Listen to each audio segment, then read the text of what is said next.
Thank you for tuning in. My name is Shahrukh Nasir. I'm an RCIC from Vancouver, Canada, and I've been residing in Canada for the last 25 years.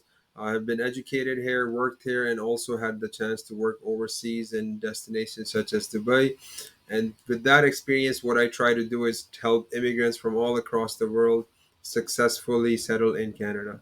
Having said that, today's video, we're going to talk about our process for visitor visa to work permit. A lot of inquiries are coming in on a regular basis from people who are not only outside Canada but from inside Canada on how can they convert their visitor visa to a work permit. So the first thing we need to understand for these applications is both of these are temporary residency applications. And in order to first, starting with the visitor visa application, to have a successful chance, you need to meet the criteria that the IRCC has set out for someone applying for a visitor visa. So the number one thing that you need to understand about the visitor visa is you can apply online yourself. We encourage applicants to apply themselves, and if they have any issues, they can reach us and we can help them address any type of a refusal concern that the IRCC may have refused them on. So the number one thing is you can go online, you can go to the IRCC's website and submit your own documents. Now, when you're preparing those documents, there's a few things IRCC is looking for. The number one thing that they're looking for is what is the purpose of your stay. So the purpose of your stay needs to be clearly explained to the government that either you're coming for a business conference or relatives wedding or any type of a seminar or conference or workshop that is going to be for a certain period, 1 month duration, 2 week duration, 1 week duration, for example. So that needs to be clearly established in your application. The second thing that they're looking for is they're looking for the financial support documents. So, what documents can you provide in financial support is your bank statement. And usually they're looking for a bank statement for 4 to 6 months. I recommend you have a bank statement of anywhere from $20 to $30,000 minimum. And the reason for that is what the IRCC is assessing is how are you going to pay for your travel to Canada? And once you're in Canada, how are you going to sustain yourself, i.e., pay for hotels, taxis, transportation, airfares within Canada, and if anything was to go wrong, a healthcare bill might be something you might also have to pay for. So the government takes all these things into account in this first factor when they're determining your purpose of stay, along with the second factor of financial support documents. Number three thing that the government focuses on the applications is the ties of anybody to their home country or the country of origin. So, what are the chances of somebody essentially coming to Canada and given their ties to home country or country of residence going back after the authorization of their stay? Uh, what the government then looks at, the officers of IRCC, is they're looking to see if you have family back in your home country or wherever you're coming from, country of residence. Do you have a business, an established business in your country of residence or country of application? Do you have a strong employment history? Do you have property there? Do you have other social organizational links that will ground you to the country that you're coming from? So you will be obligated to leave Canada at the end of your authorized stay, whether it be for a month or 2 months or 2 weeks or 6 months. So that is the third point that the government of Canada's officer are focusing on. The fourth factor that they're focusing on is your travel history. And the countries that give a lot of credibility to someone's application are USA, UK, Australia, New Zealand, and Europe. If you have traveled to these countries and have gone back to your country of origin or country of residence, then it gives a strong indication to the officer assessing your application that this person, if granted the visa to Canada, will depart Canada at the end of their authorized stay. So it's very good to have a decent travel history as well. Another thing that can assist in getting the approval for your application is also making sure that the documents you're providing are truthful, consistent, and authentic. So they have to be truthful in a sense that if you've had any past refusals, whether it be to the USA, Germany, France, Europe, anywhere across the world, if you've ever been refused for a visa, you need to mention that to the IRCC, to the Canadian government in the forms that they're asking you for. If you've had any issues at the borders in the past, you need to declare that truthfully. You also need to make sure that if you have submitted any past applications to Canada and they've been refused, that you mention that in the forms that the IRCC is asking you to fill out. So the government of Canada does not think you're trying to hide something or basically uh, misrepresent the truth. That is essentially where the authenticity part comes in and the credibility part comes in. So if you have had any refusals, you can declare them. It doesn't cause you any harm. They don't hold it against you because they're valuing based on a number of factors, as we have described. So generally speaking, those are the five general factors, amongst others, that the government of Canada's officers are trained to look at before they make the decision that whether they will issue this visa. And once they do, the person who will come to Canada will go back to their country of residence and therefore leave at the end of their authorized stay. That is the whole purpose of this decision making process of the IRCC and for reviewing all your documents. So that's part one, the visitor visa application. Now, let's say you are approved now for a visitor visa and you get the letter for submitting your passport. You submit the passport. What you do is you get a counterfoil in your visa. That's what you receive after an approval. That visitor visa allows you to travel to Canada. Now, just because you're allowed to travel to Canada does not mean you will be granted entrance into Canada. The decision of letting you enter into Canada is made by a different authority, which is known as CBSA, and they are at all of the port of entries, whether it be by sea, by air, or by land. You will have to go through the screening of the CBSA officer. The CBSA officer, once you arrive at the airport, will ask you questions like, why are you coming to Canada? Where's the money that you said you're going to bring? Do you have access to it? What's your intention? How long do you plan to stay? And if you are able to satisfy them, then they grant you entry into Canada. And now you are considered on a visitor status in Canada. If they don't stamp your passport, then they generally give you entry for 6 months, which means you can stay up to 6 months as a visitor. If they have questions or suspicion, they might reduce it or not even allow you entry into Canada. So all these things you need to consider and understand before you uh, board the plane to come to Canada.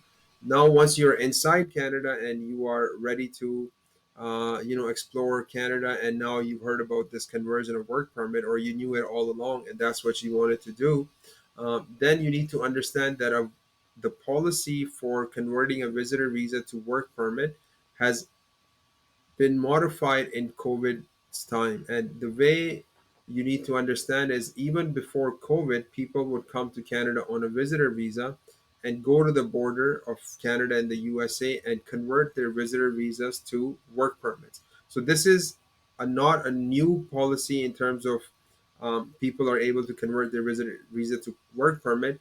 The new policy, to give you context, was brought in COVID-19 when all the borders were closed and Canadian employers were having trouble bringing foreign nationals to work in Canada as foreign workers. IRCC brought in a policy where those people, foreign nationals who were already inside Canada on a visitor status, could apply online for a work permit application. And on top of that, they can also apply for authorization to work while they're waiting for their work permit. So that is the new thing that was introduced during COVID. And it was extended from 2023 to now 2025 February, I believe, is the end date for this policy. So the policy is once again that you are able to convert your visitor status to a work permit via an online submission of a work permit application, and also ask for authorization to start working while you're waiting for a decision for the work permit. That is the policy. However, making it further, clear to you, the work permit still requires, in 99% cases, a labor market impact assessment by the employer.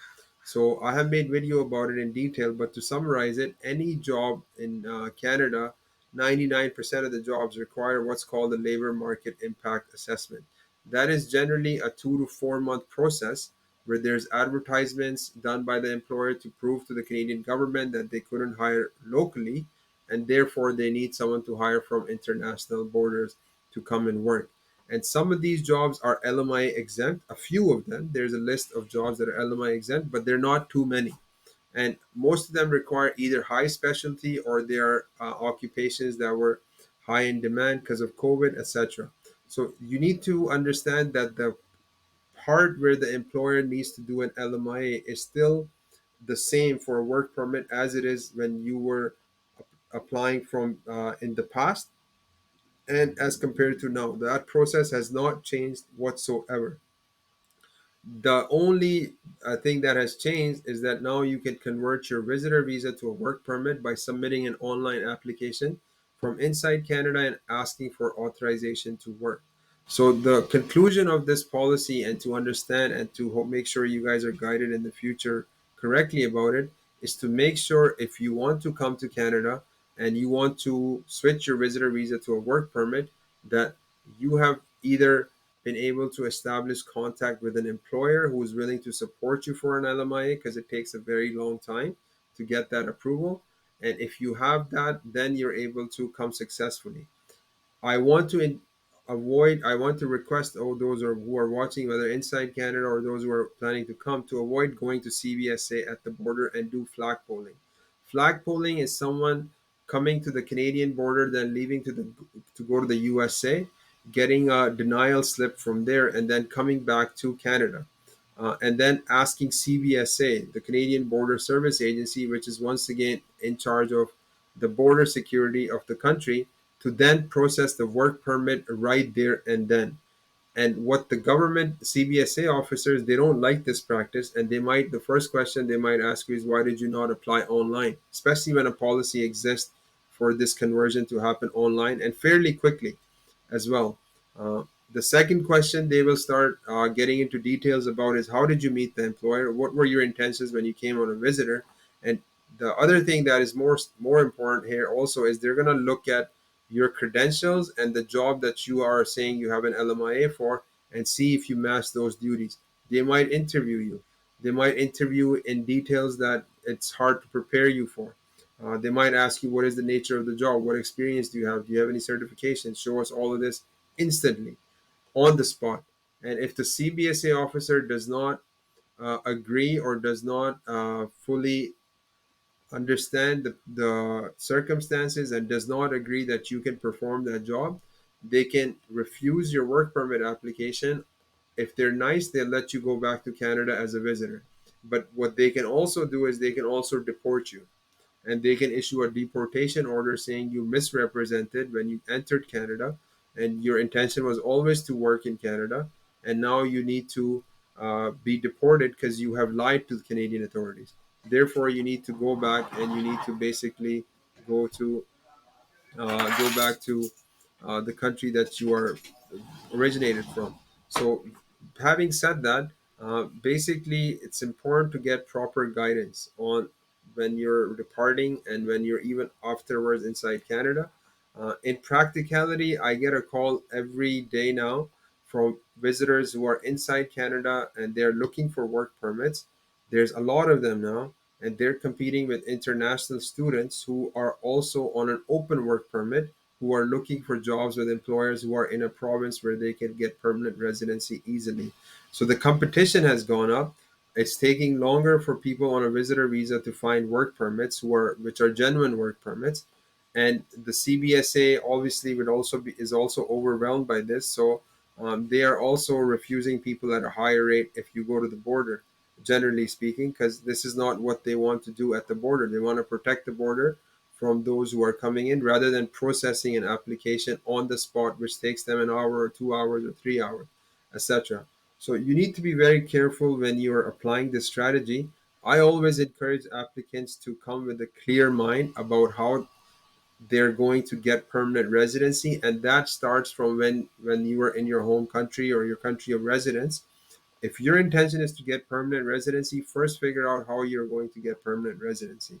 If you happen to get a visitor visa, and if it's approved, and there happens to be an employer that decides to hire you after you met them in Canada, that's the scenario that the government of Canada will assist you with. But if they see that you're coming to Canada to look for jobs, you've resigned from your jobs, and you're basically wanting to just settle in Canada, then they might deny you entry right at the airport and deport you, which is happening actually.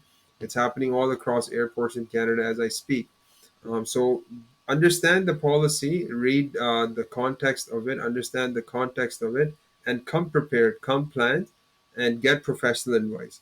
If you want to get advice from us, you can approach us at www.nciscanada.ca and book a consultation from there. or complete the assessment form, and we can look at your permanent residency options to determine if you have a chance of getting permanent residency.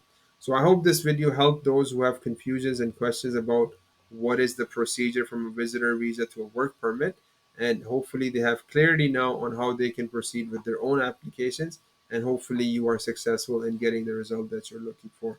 I look forward to making similar videos in the future, and hopefully this video has served you well. Thank you for your time, and take care, and bye for now.